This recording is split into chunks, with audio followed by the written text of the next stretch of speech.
Hello everyone. You must be aware of several fraud cases happening in the banking sector. So this is a video based on one of them, that is ICICI Bank fraud case study. Was Chanda Kochhar involved?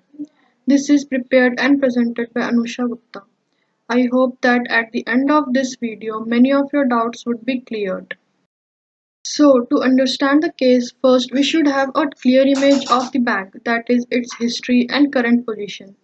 Therefore, some facts related to it are: it is an Indian multinational banking and financial services company which is headquartered in Mumbai and is officially registered in Vadodara. Originally, it was established as a wholly owned subsidiary of Industrial Credit and Investment Corporation of India in 1994. Investment banking, insurance services, venture capital, etc. are some of its basic functioning. It stands as the second largest bank in India in terms of assets and market capitalization during 2018, and assets were reported to be valued around 12.50 trillion at June 19, and has a wide network of 5,275 branches and 15,589 ATMs across India. From the previous slide, it is quite clear that ICICI Bank is a well-managed banking institution. Then how come such a huge fraud took place there? To clear this, let's discuss the series of events related to this case, which are as follows. During 2008-2009, as you can see in the image, a joint venture named New Power was founded by Deepak Kochhar and Venugopal Dhut. So who they are? Deepak Kochhar is the husband of Chanda Kochhar, who took place as ICICI Bank MD and CEO in the same year, and Venugopal Dhut is the promoter of Videocon Group. Both of them held 50% securities of these companies. During the same year itself, Venugopal Dhut resigned from New Power and allotted approximately 20 lakh securities to Deepak Kochhar. Also, some more shares of New Power Limited were transferred to Supreme Energy, a company of Deepak Kochhar, along with a transfer of Rs 64 crore to the same company. In the same year, first loan of Rs 300 crore was given to Videocon International Electronic Limited by ICICI Bank. Hence, these multiple series clearly shows how a well-planned web of transaction took place between Videocon Group, ICICI Bank and Deepak Kochhar. During 2009-2012, only few events took place, which are as follows. ICICI Bank lent a total of Rs 750 crore to Videocon Industries Limited. In 2012, 6 loans were consolidated into a single loan of Rs 1,730 crore, which means a total of Rs 3,250 crore was lent by ICICI Bank to Videocon Group by April 2012. From 2012 to 2016, no major transactions took place between both the parties, that is ICICI Bank and Videocon Group. And suddenly during 2016 and 2017, a whistleblower named Arvind Gupta wrote a letter to Prime Minister and Finance Minister regarding this money laundering. So who is he? Arvind Gupta is that person who initially exposed this dirty scam of ICICI Bank and Videocon Group. He calls himself a stakeholder activist. He held shares in both ICICI and Videocon Group and kept a proper check on the transactions of company for his safety. And after this scam came out, ICICI Bank declared Rs 2,850 crore of this loan amount to become a non-performing asset. After this scam came out during 2018, one more whistleblower complained against bank's management to CBI, ED and SFIO. But bank's initial investigation revealed that there is no case of conflict of interest and hence Chanda Kochhar is trustworthy. Afterwards, bank appointed retired Supreme Court Judge Justice B.N. Srikrishna to head the independent panel, which was initiated by bank's board. Meanwhile, SEBI asked Chanda Kochhar to reply to the show cause notice issued regarding this case, which she missed, stating lack of documentary proof. And lately, ICICI Bank board accepted Chanda Kochhar's request to seek early retirement. Why did she do so? Was seeking an early retirement appropriate, or she should have resigned? This stands a good question to be put up. During 2019, many official actions were taken by higher authorities. A short note given in the image. The CBI registered an FIR against all the three regarding alleged irregularities in loans sanctioned earlier. The independent panel formed by bank's board said that Kochhar has definitely violated the bank's code of conduct, and in answer to this, bank board decided to treat her early retirement as termination for cause, which I think was a good step. Also, panel decided to take back all the bonus provided to Chanda Kochhar starting from the day she joined the bank, that is 2009, which summed up to rupees 9.6 crore.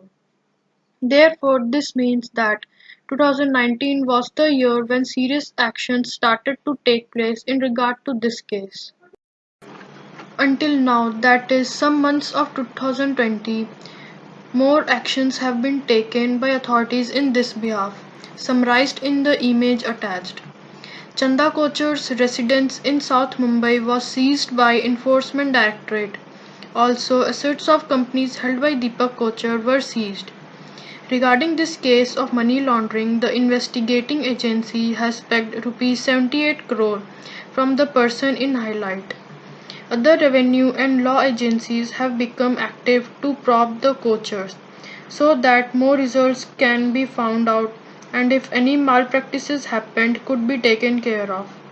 FIR has been basically filed on the basis of following reasons. Firstly, illegal gratification between related person, that is Chanda Kochhar's husband Deepak Kochhar and Venugopal Dhoot.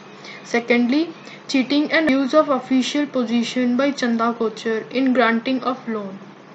Last update regarding this case is that a movement under Prevention of Money Laundering Act has came almost after 1 year since this case was registered. After going through all these series of events, many questions arise in our mind related to money laundering and mismanagement by bank. Some of them are: why did the bank took 2 months to correctly launch a probe against its CEO? Was it the matter of respect or anything else? Wasn't the bank's management sufficient to conduct a probe itself? Was an outsider literally required? And why did Chanda Kochhar continued her office in the period of inquiry? A simple fact conclude all these questions, that is, did Miss Kochhar disclose the fact of conflict of interest to the board and rescued herself from all the matters related to Videocon? If in reality she did not do so, then why she stepped down as a CEO? All these questions are related to the failures of bank management, which are as follows: hiding of conflict of interest for long time by CEO from the board. CEO should not have distanced herself from matters until she gave clarification to all these. Bank's board should not have blindly backed its CEO. Proper measures should have been taken by them, which lately led to interest an outsider to inquire all this internal matter of such a reputed bank. And due to all of this, this case became one of the first in the country to ask for clawback of bonuses and benefits from its ex-CEO. This case also highlights some flaws in application of corporate governance which should be taken seriously. These are as follows: existence of conflict of interest in the relationship of bank and its CEO, which is a matter that shouldn't have happened. Carelessness of board and management to keep an eye on its funds movement. Lending of heavy loans to known and related party without giving a thought to its consequences. Lack of internal controls which lately leads to frauds in corporate and financial sector. Also, transparency problem leads to happening of frauds. How can external auditor did not see all this coming? Which means somewhere they were also involved and didn't give a thought to respond to a whistleblower's findings. And mismanagement by board at such a large scale, which clearly shows nil exercising of the power of monitoring properly. Hence, from all the previous questions, flaws, and reasons, what should we learn for the betterment of future is that dissenting votes of board members should be incorporated in minutes of board meeting and should be reported to board so that reason for such dissenting vote can be found out, which will result in knowing that if ever an independent director has voted against any resolution, because independent directors are not directly engaged in the matters of company's management. This will lead to bring greater transparency among stakeholders. At last, a culture change is required majorly in ethical behavior of top management because they affect working of a company or bank at a large. All decisions depend on them. Also, they should be more responsible towards its stakeholders and society. So, I hope this video has given a good insight into this case study and has helped you to understand better.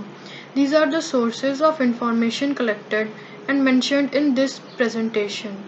Feel free to comment if you have any query or doubt. At last, thank you for giving your time and watching this video.